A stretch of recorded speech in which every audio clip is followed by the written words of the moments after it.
கோவை மாவட்டம் variety hall road பகுதியில் உள்ள இந்தியன் வங்கி முன்பாக இந்தியன் வங்கி ஊழியர்கள் பல்வேறு கோரிக்கைகளை முன்வைத்து கண்டன ஆர்ப்பாட்டத்தில் ஈடுபட்டனர். கோவை மாவட்டம் வெரைட்டி ஹால் ரோடு பகுதியில் உள்ள இந்தியன் வங்கி மண்டல அலுவலகம் முன்பாக கோவை மாவட்ட வங்கி ஊழியர் சங்கம் சார்பாக கண்டன ஆர்ப்பாட்டம் நடைபெற்றது. இந்த ஆர்ப்பாட்டத்தை கோவை மாவட்ட வங்கி ஊழியர்கள் சங்க பொதுச் செயலாளர் சையது இப்ராஹிம் தலைமை தாங்கினார்.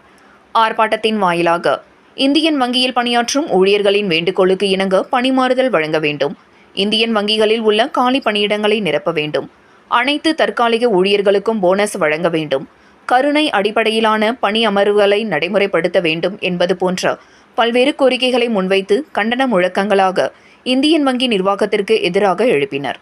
இந்த ஆர்ப்பாட்டத்தில் இந்தியன் வங்கி சங்க துணைத் தலைவர் முருகேசன், இந்தியன் வங்கி உதவி செயலாளர் ஜெயபிரகாஷ், கோவை வங்கி ஊழியர் சங்க தலைவர் பாஷா, இந்தியன் வங்கி ஊழியர் சங்க நிர்வாகி நவநீதன் உள்ளிட்ட 50க்கும் மேற்பட்ட வங்கி ஊழியர்கள் கலந்து கொண்டனர் என்பது குறிப்பிடத்தக்கது.